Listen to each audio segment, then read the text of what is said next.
Hey Aquarius, welcome to your October 2015 love spread. It's Raina here, and I think at the moment some of you may be feeling really oppressed by a relationship. And it's not hard for Aquarians to feel this way because you need so much freedom that even the typical relationship can sometimes give you the willies. But for some of you, you may be involved in a particularly intense situation that you feel trapped because I got the Eight of Swords. And because you're a fixed sign, because you're a fixed sign, you might find yourself attracted to other fixed signs, and one of them might be Scorpio. And Scorpio is a water sign, and it's a very intense sign, and it forms a square with your sun sign. We saw this in the public eye with Demi Moore and Ashton Kutcher. He's an Aquarius, and she is a Scorpio. And while they did have a relationship, I don't think they ever got married, did they? Maybe they did, but they didn't last as a couple.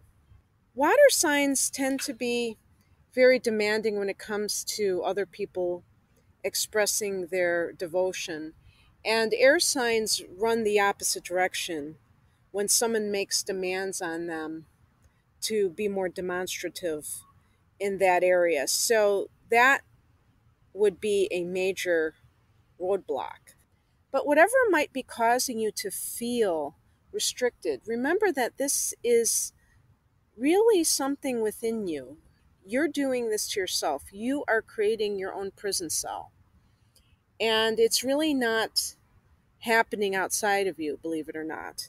For those who are single, you may be feeling like you can never find a relationship where you can be yourself, which is extremely individualistic, Aquarius, which is a kind way of saying that some of you are downright eccentric, and I love that quality in people. I have Venus in Aquarius. I totally dig it, man. And you need a very special type of person. You cannot have a cookie cutter relationship and mate. So you need someone who has their own quirks that you can bounce off each other. And a lot of people might be quite judgmental about things like that. Don't give up hope. Don't think that there's no person out there who can accept you for who you are. It's time to even double down on that and make sure that you never hide your light under a bushel and try to pretend to be something that you're not. But realize that your sense of oppression is totally of your own making. And I think that's actually a very freeing thought. And the message from the universe is the Wheel of Fortune. So basically, this can mean for some of you that you're going to be on the upswing. So if you've been having a dry spell and you've been looking and there's nothing seeming to be on the horizon, you can actually rest assured that there will be something coming your way in this department. This is actually a heads up for November. I think it's November 25th. There will be a full moon in Gemini. So if nothing transpires in October, then perhaps in November things will start to heat up for you.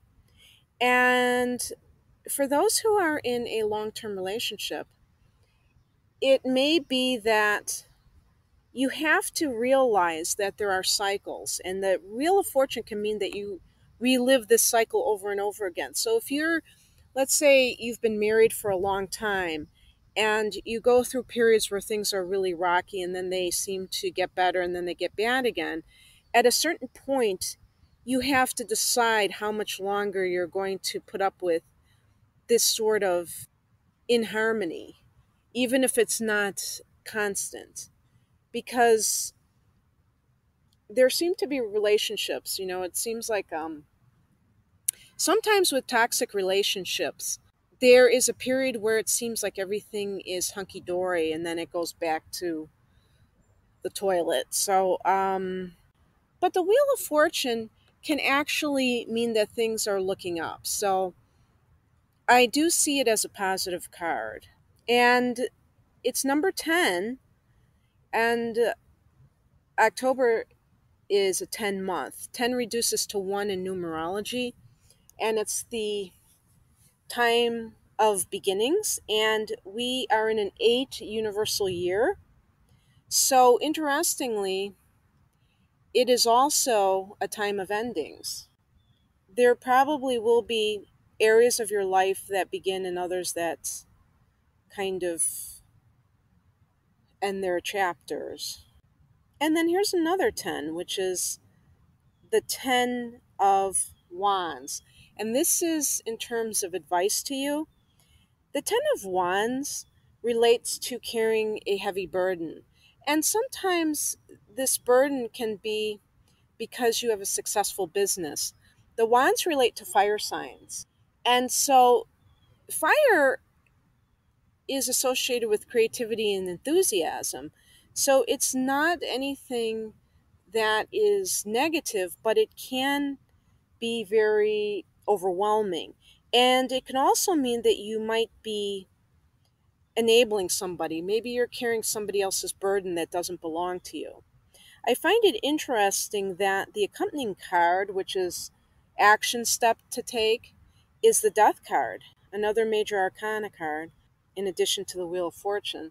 And with this Ten of Wands, I think that it might be saying that for some reason you are carrying somebody else's guilt or somebody else's karma that they are supposed to be. It's almost like you're being a martyr for some reason. You're taking on somebody else's stuff. That's a psychobabble way of putting it. But in any case, the Death card would say, it's time to end that. So if you are in a relationship that's very lopsided and you're doing a lot of the positive things and the other person seems to be kind of rejecting it, but you're holding on because maybe you do love this person, maybe you see the good in this person, maybe as a fixed sign you don't like to change, that's always a possibility. But for whatever reason that this is happening, this card is saying that it's time to move on and to stop taking on what is not rightfully yours. For single people, it may be that what you've taken on is too much work that prevents you from having much of a life outside of your work, and that you have to kind of put the kibosh on that, especially if it's something that you don't like to do. Because sometimes this can be a card where you're just kind of doing a lot of grunt work, a lot of busy work, but it's not really what you want to do. And so that is what is causing the burden. I think in this position, the Death card is a call for you to liberate yourself. And going back to that Eight of Swords, there is some need for release. And then if you take this advice, you get the Page of Rods, which is Wands. And this is a very youthful energy and enthusiastic energy. You just have this kind of new lease on life, and you can actually be creative again. You can actually feel enthusiastic. And it's such a different type of energy than the Death card, than the Ten of Wands, than the Eight of Swords. There's this feeling of renewal that I associate with it.